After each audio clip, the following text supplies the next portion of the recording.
We are 1 week away from the World Cup, which is supposedly the most popular sporting event in the world. The World Cup might be popular over in England. It might be popular in third world dumps in the Middle East. But you know what else is popular over there? Sharia law. You know what's not popular in America? Sharia law and apparently the World Cup. Headline at Front Office Sports.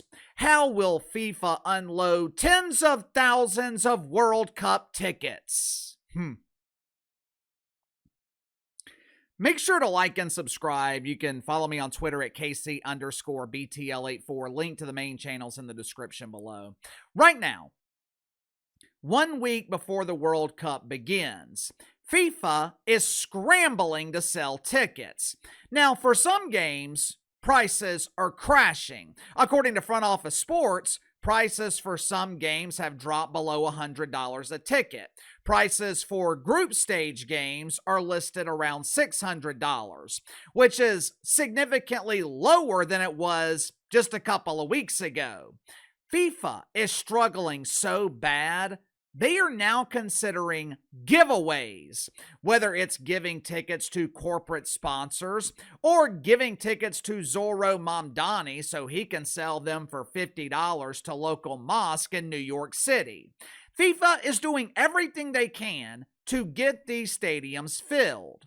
Canada, where soccer is significantly more popular than it is here in America, ticket prices in Canada have declined by 11% in the last week alone, 13% in the last 2 weeks, almost 25% in the last 30 days.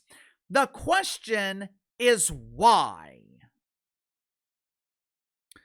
Besides a complete lack of demand, besides FIFA drastically overvaluing the demand for soccer here in America, why are we seeing such steep declines in ticket prices? According to Front Office Sports, FIFA is starting to feel very serious pressure from their sponsors. Corporate sponsors are getting concerned. Not only did they pay millions of dollars to be associated with the World Cup, hoping to receive a return on their investment, they're also concerned about the optics. One thing brands worry about more than anything else, their image. You know why you don't see major brands advertising on LGBTV? You know why you don't see a lot of corporate sponsors advertising on YouTube channels with 300 subscribers? Optics.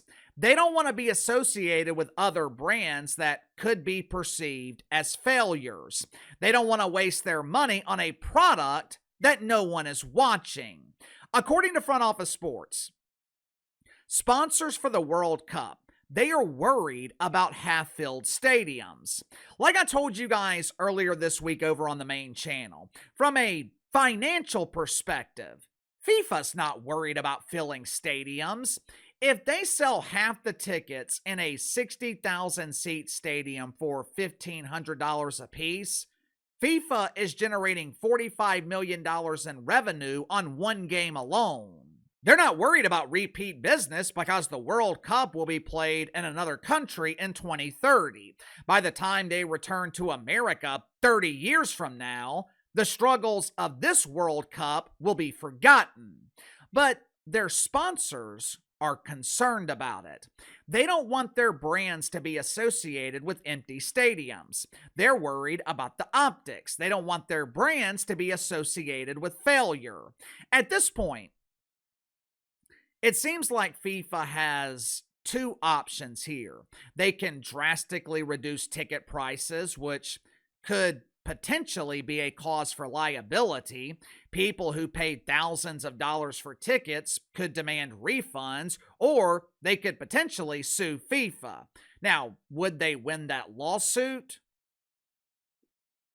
Probably not, but it's still a nuisance that FIFA would have to deal with legally. It's also a nuisance that they would have to deal with from a public relations perspective. Option number 2. paper the games that are struggling to sell out, which means giving away free tickets, walking down the streets of New York City and asking Mahmoud if he would like a free trip to the World Cup, giving thousands of tickets away to corporate sponsors and risk having a stadium filled with corporate drones who don't give a shit about soccer. Problem with that, it could affect the overall atmosphere. You want people at the game who not only want to be there, but they also care about the end result. They're passionate about soccer.